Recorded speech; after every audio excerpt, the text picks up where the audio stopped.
I think the best way to create awareness is with advertising. Like, how do people find out about new restaurants? Well, you could say, oh, word of mouth. Well, word of mouth is something you generate. It's not something you hope for. How many people did I capture their contact information for? Because acquisition costs dollars, retention costs pennies. So if I get somebody's email address, I get somebody's phone number, I have some way to communicate them again, I can affect retention.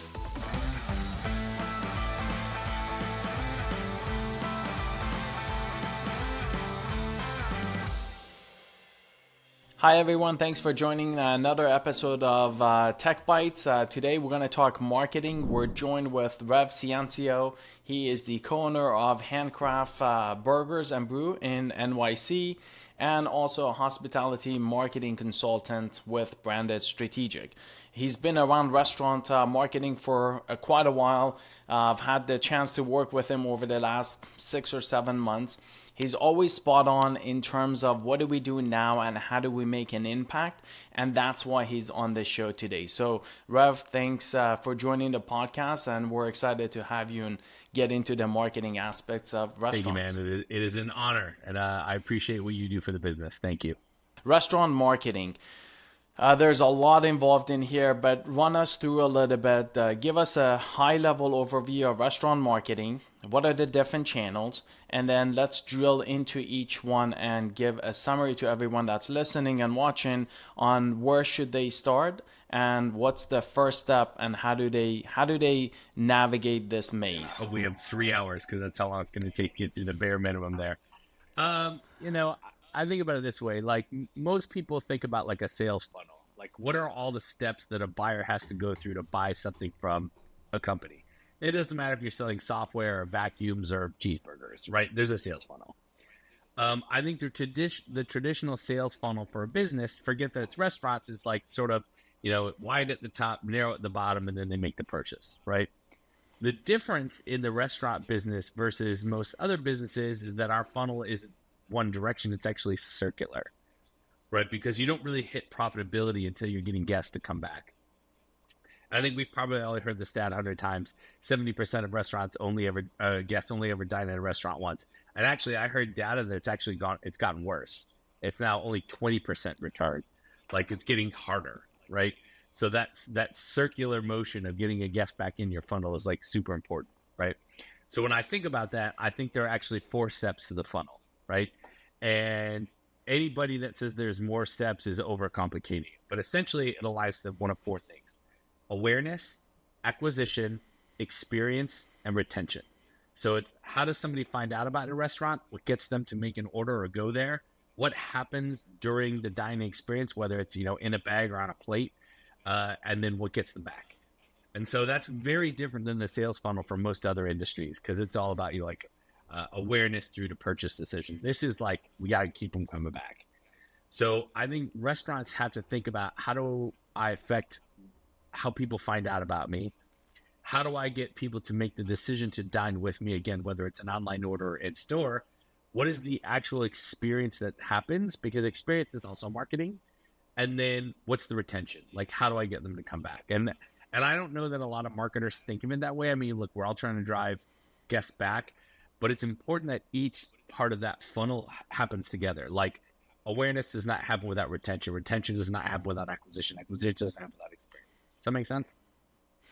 Yeah, no, I agree. I think the philosophy, and I think that's what's interesting, and that's what perhaps gets me into the restaurant space and gets me super excited, because it's really ultimately, at the end of the day, the concept is much simpler than any other industry. And I agree, if you boil it down, it's just those 4 steps. And it's not that much more complicated. You just got to figure out how to do each one. So let's get into it. Guest acquisition, number 1 thing. I don't think restaurants have a problem acquiring customers. Most restaurants I talk to, people do find out about them. People do visit. And because it's a hyper-local business, it makes it so much easier you only have a limited number of acquisition channels. So I think they've got that really well covered. But how do we acquire customers in the restaurants? How do you guys do that at Handcraft Burgers and Brew? You got a lot of traffic, obviously, that are touristy, and you're in Times Square, so that helps. But maybe that's not a perfect example, but how would a restaurant, when you're opening up, how would you acquire those customers? How do you go around the brand awareness circle? Well, I think that again, it starts with awareness. So awareness has to happen before acquisition, and especially like again with our business, we're very tourist driven. So it's sort of like the funnel happens real fast, and there isn't a return, right? Because somebody's visiting from Belarus, like I'm probably never going to see them again. Which also means I have Sure. to maximize the profitability on that one meal, but that's a different podcast. So um, I believe that 67% or around about 67% of a guest to a restaurant should be organically finding them through search channels, primarily Google, right? And so Google, Yelp, Bing, Yahoo, Foursquare, Facebook, TripAdvisor, like sort of any of the discovery networks, Apple Maps, it's like the apps, maps, and search engines.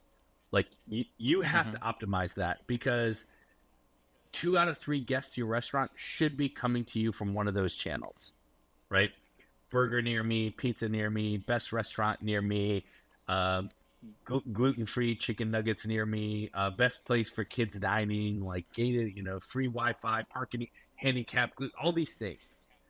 Like a lot of people go to the internet and are looking for food without a destination in mind. Okay, these are real stats. 2 out of 3 searches on Google, out of all of Google, the entirety of everything that happens in Google, 2 out of every 3 searches are for local business, which means Google inherently is local in nature, right? And out of searches that are happening for a local business, 2 out of 3 of those searches are for a restaurant. So restaurant search is like the dominant part of Google. So if you're not optimized at a search level, like you're missing out on natural guest acquisition, right? To your point, like it kind of happens on its own, but you can feed that by optimizing for local search. And so, if you're optimized for hot wings near me and you have hot wings on your menu, like Google should be working in the background. A lot of restaurants don't think about that. They think about more of like advertising tactics, or they might think about like website optimization, but it's not about website optimization at all. Should I go down Agreed. to the breakdown of how this works? Most people don't know this. Well, yeah, actually, maybe we do need to get a little bit more into that. But like, even myself personally, you're right. When I'm searching for a restaurant, I'm not looking for a specific destination. It's kind of unknown. I'm going to my Apple Maps, which is powered by Yelp, right? So that's where the Yelp situation comes in. And then, or I'm going to Google Maps and I'm searching on Google Maps and saying restaurants. And by the way, like Apple Maps and Google Maps have a restaurant thing on the top. I just tap on the button. I don't even type it. I just tap on the restaurants, and everybody that's near me automatically shows up. And then I'm looking at reviews and I'm looking at the type of food, etc. What am I in a mood for before I make that final decision? But I agree, like step one has to be where people are searching. And if 2/3 of the searches that are happening on Google is on the restaurant side, then Apple Maps should be number one priority before even your website. Yeah, I mean, look, I don't want to go. I don't need to go super into the details here, but like when I signed on board at Handcraft, like I literally signed the paperwork to be a co-founder and a co-owner. Literally, the next thing I did was secure our Instagram screen name, and the next thing I did was start listings management. Like before I'd walk through the door, before I'd taken a photo of food, before I'd even tasted a bite, the first thing I did was make sure that we were going to be optimized for local search because this is that important. And I'm not saying restaurants don't think about it, and I'm not saying restaurants don't optimize it, but it is vitally important because A, it's actually relatively easy. There's a lot of tools out there that make it even easier, and the impact that it has on your business is intense. Like it's intense. It is both awareness and acquisition in the same move. Got you. So, okay, so that's brand awareness. Focus on the highest leverage, highest impact that it has, and that's the two maps searching, Google and obviously Yelp, because one is feeding Apple Maps, the other one's feeding Google Maps.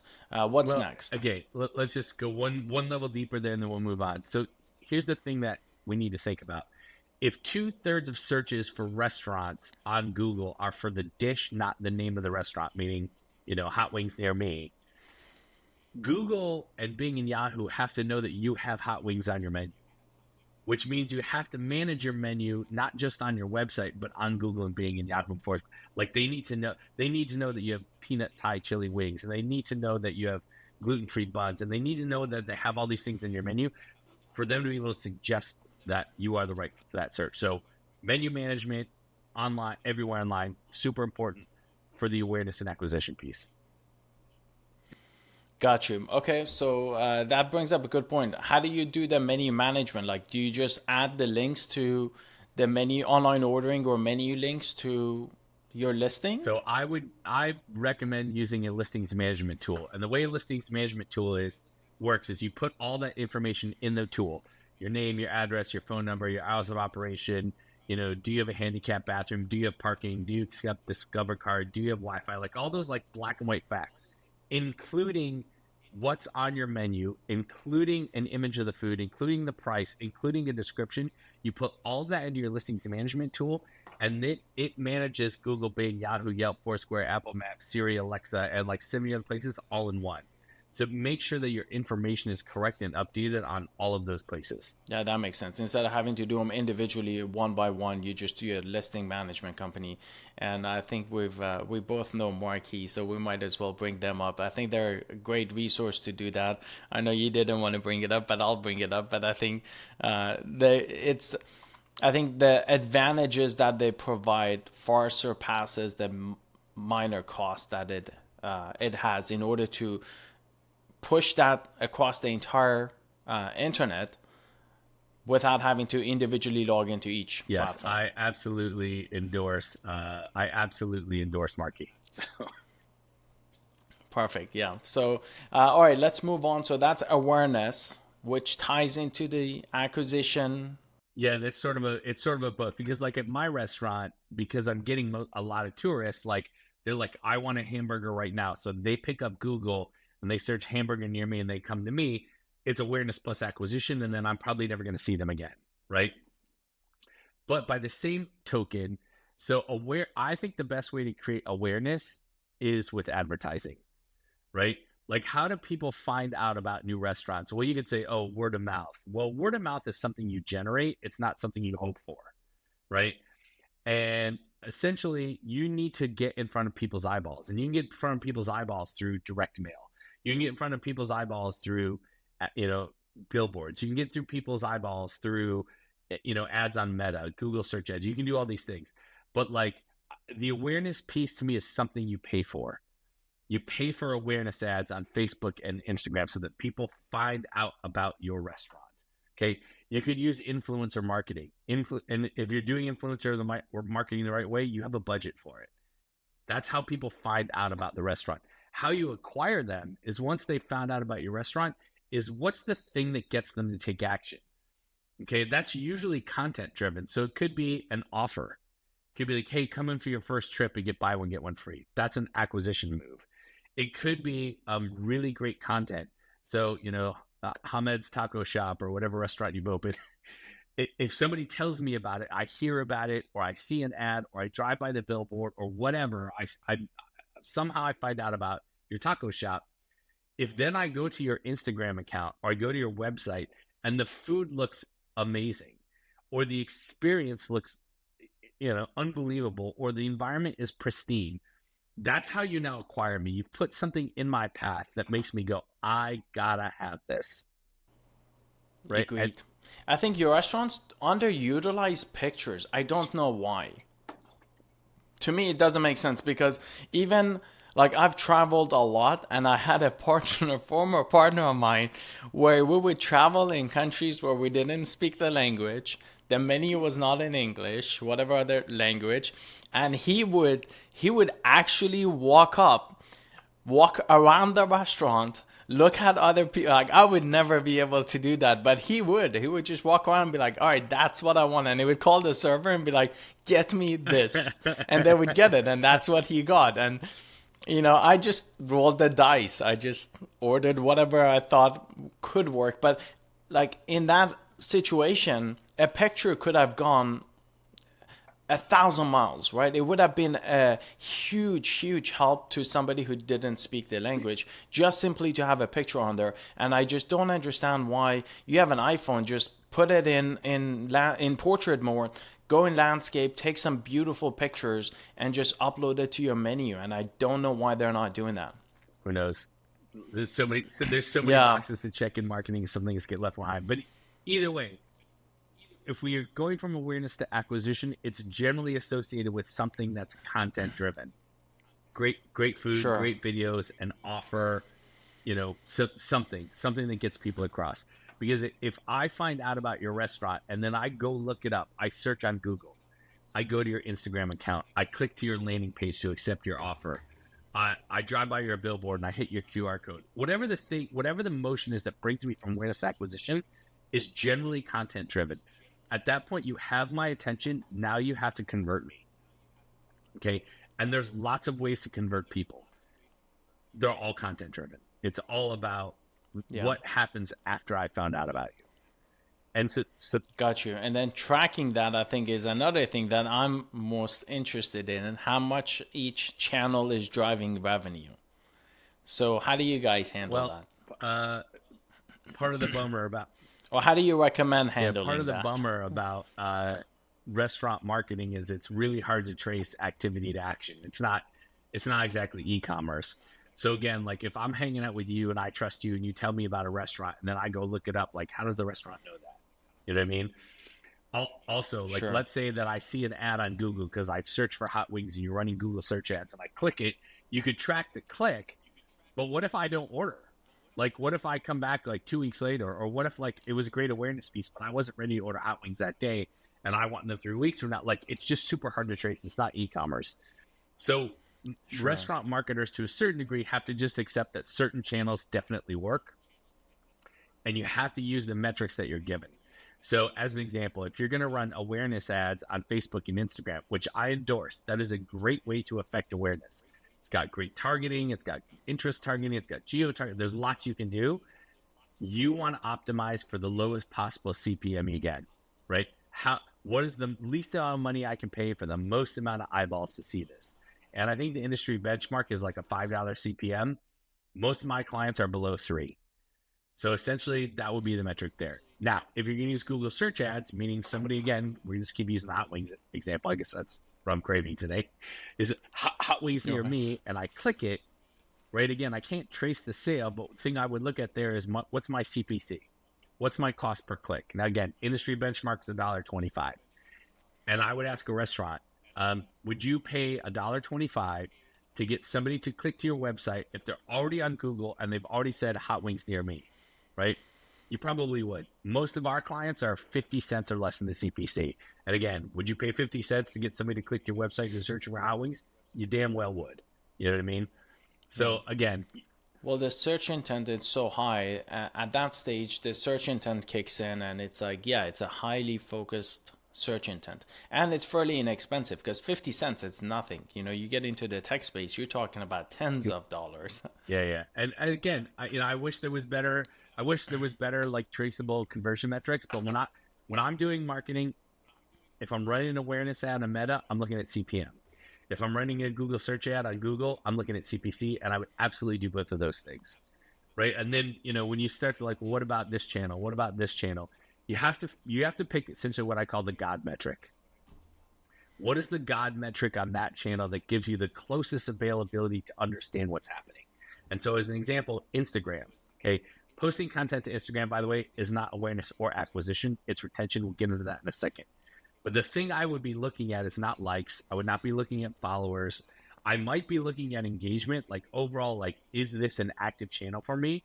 But the thing I care about most is, did people take the action that I requested in my content? So today, if I post something that says, place an order now, click the link in bio, I want to measure link clicks in the bio and then specifically link clicks to online ordering. If the content I posted today said, comment below to enter to win a contest, then I would be looking at engagement on that post. If my content said, book your reservation now for this weekend, again, you see what I'm saying? Like there's no sort of there's not a God metric overall for Instagram or social media other than maybe engagement. You have to look at, did the action I make affect the action I wanted people to take? So again, per channel, come up with your God metric. What's the thing that you know that gives you the signal that the channel's working? And the number one signal, I'm kind of going all over the place here, right? But you asked about measurement. There's a couple overall God metrics. Okay, number one, transaction count. Is my transaction count going higher?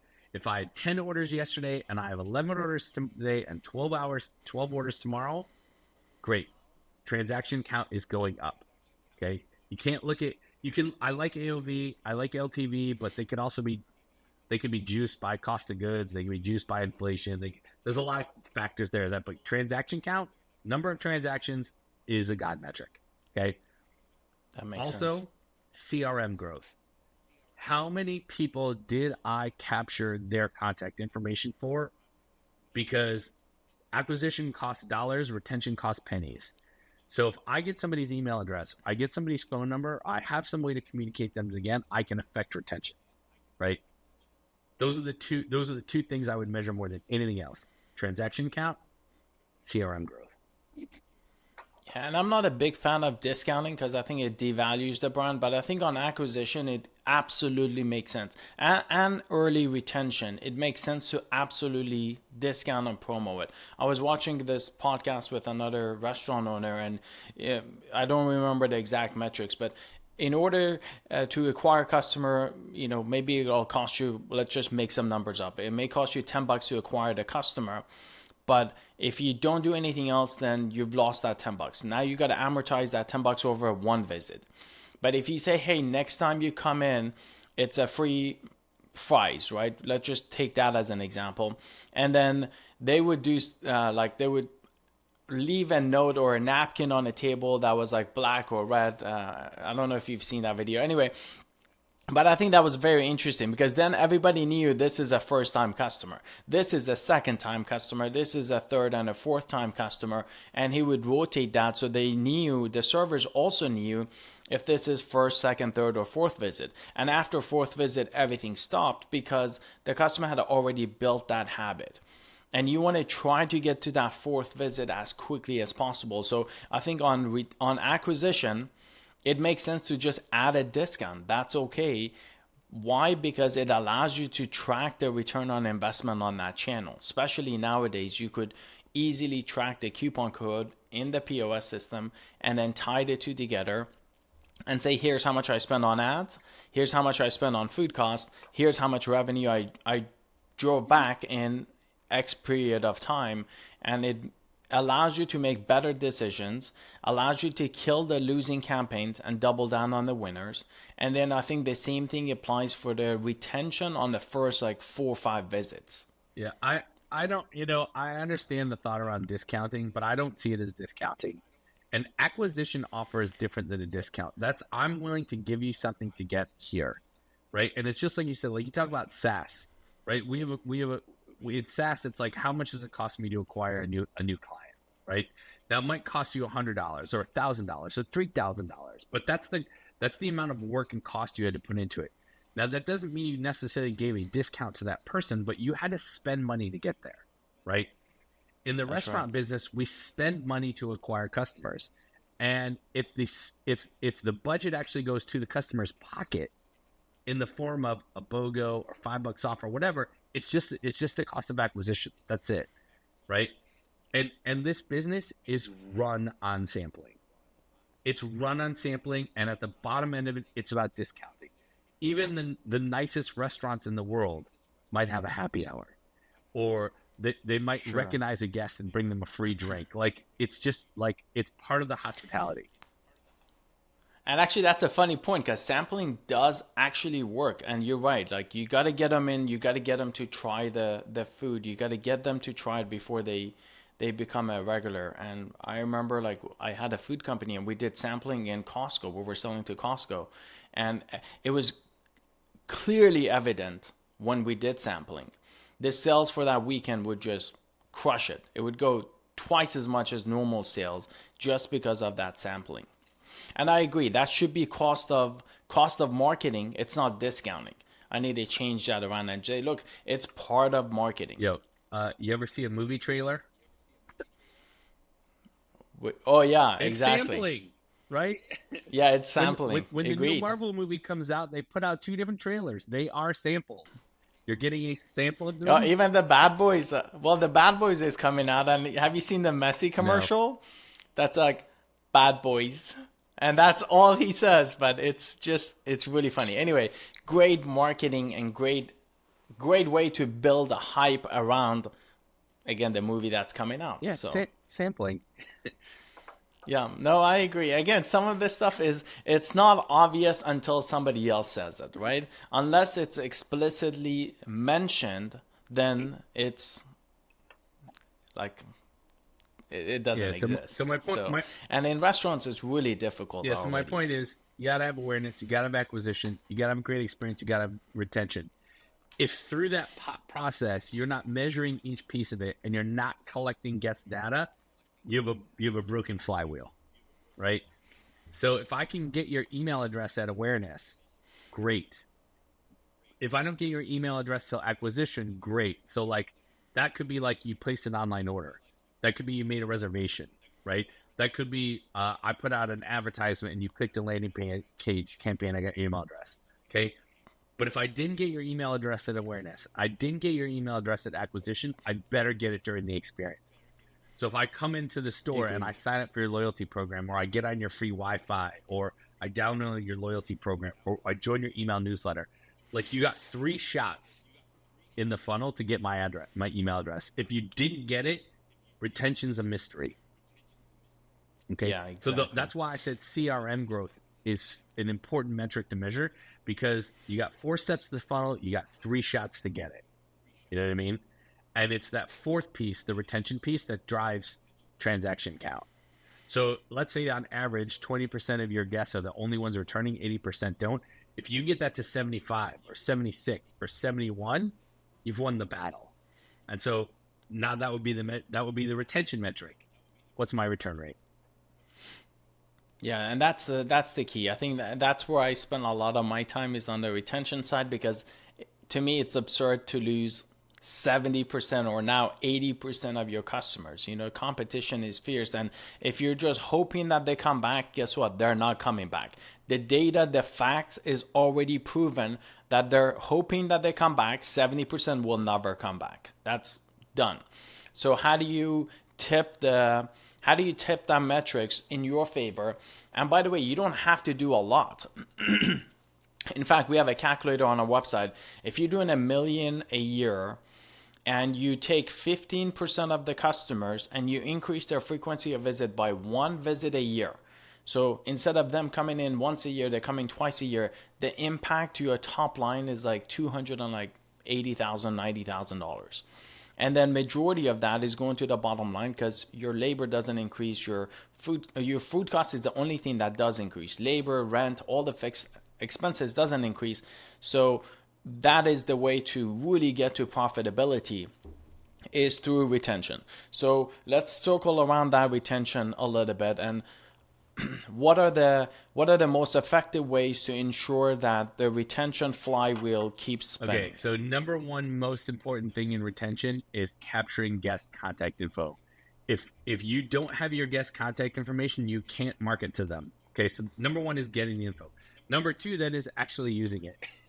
So if you're not using guest contact data with email or SMS or ad targeting or loyalty or whatever the thing is, then it's useless. But if you don't have it, you can't do anything. So like for me, I think every restaurant should be using email.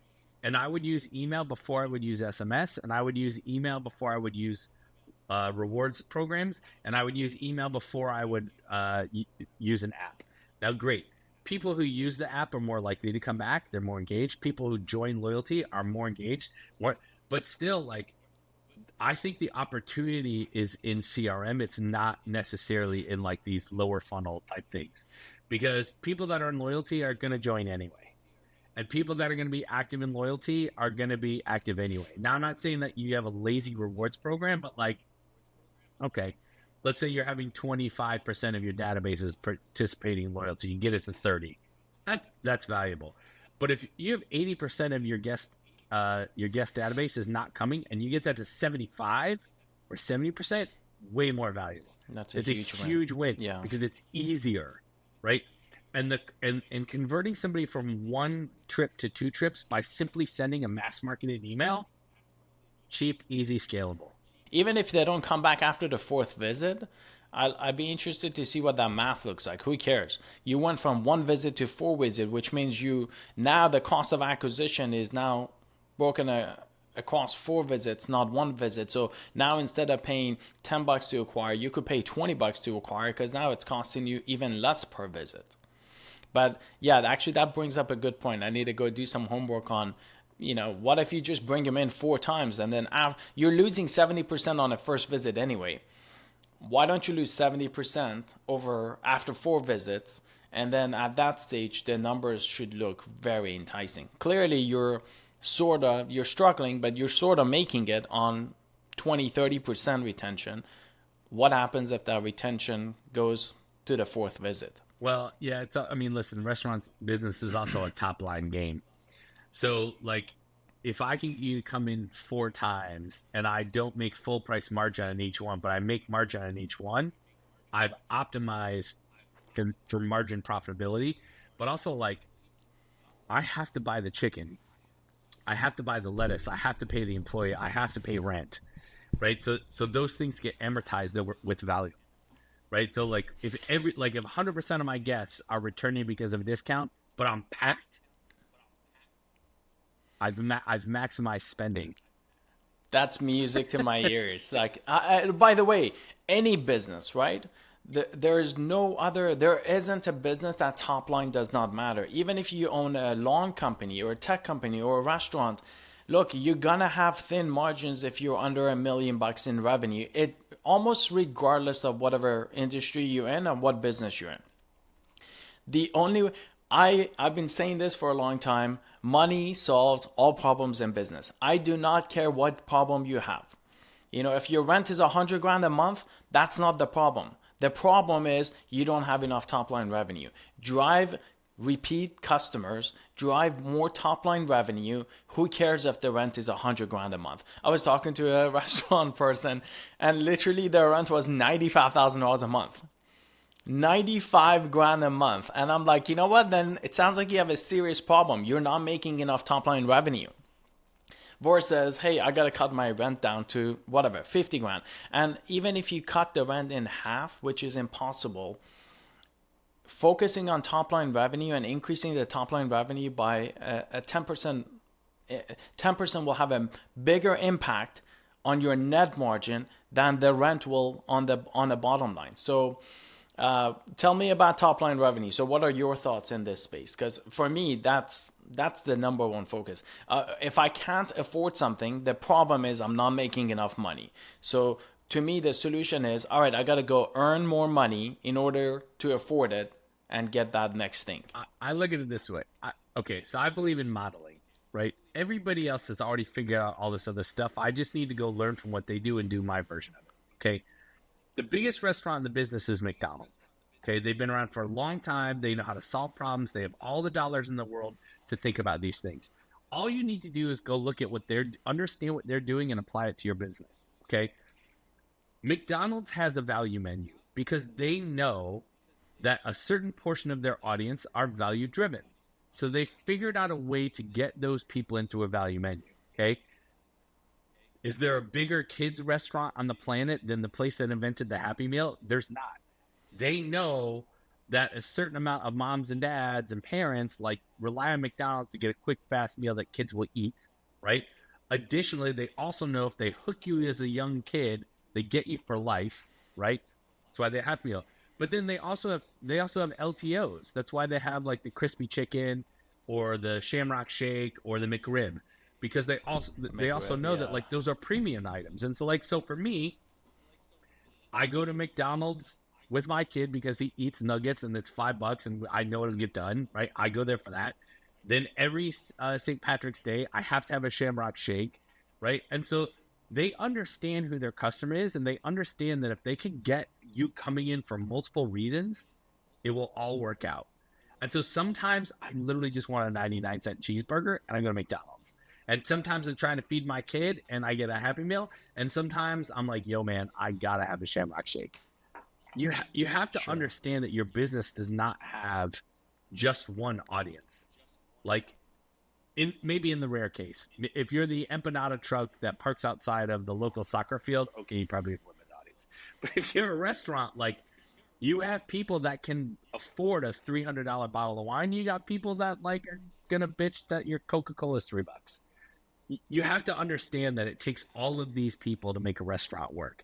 And if you have seats open, who's the person that would fill that seat? You know, if you have drive times that are slow, who's the person that would fill that drive time? It's top line revenue. If you can maximize top line revenue, you can maximize profitability through retention. Of course. Yeah, and back to the point, like when you go, like, we're educating and as much as we can, but sometimes it's really difficult because the correlation of that top line revenue, if you're doing $1 million and you're making 10% margin, let's say you do $1 million and you make $100,000. If you make 1.1 million, that extra $100,000, it's 70% margin. And it is that, like, because nothing else increased. Rent didn't go up, labor didn't go up. $100,000 increase is not that much. So, and by the way, over a course of 12 months, that's what you're doing. So the margins on top line revenue increase is astronomical. I learned that through my first company after we crossed $1 million, and the game completely changed. So again, I'm saying that from experience, but if you haven't experienced it, it's really difficult to grasp the concept. But once you experience it and once you understand it, then the game will completely change. All right, so this was amazing. I learned quite a bit. Hopefully everybody learned. And if you haven't done some of these things, just focus on awareness. Figure out how to get customers in through Google Maps, Apple Maps. Get some sort of a listing management software that allows you to have all the SEO stuff that is around the maps. So that was for awareness and acquisition. And then help me with the next thing. So brandness, acquisition, experience. So you gotta, that's done. We're not even we didn't talk about that, but that's given, right? You're in the hospital. That's your core foundation. You better know what you're doing in the experience. And then retention. Get contact information, email, cell phone numbers, and actually use it. Have some sort of a retention engine that allows you to get that customer to come back in. And again, you're losing 80% of your customers on a first visit. Just aim at losing them on a second or third or fourth visit, and that solves all your problem because it feeds into your top line revenue, increases that, which then your thin margins go away, your labor challenges are a thing of a past, and who cares if food cost is increased by 4 or 5 points and you're at 35% instead of 30%, you're still gonna make a great deal of margins. You gotta sell every chicken in that bag, man. Agreed. Thanks everyone for joining. Rev, thank you for joining the podcast. It was amazing to have you on.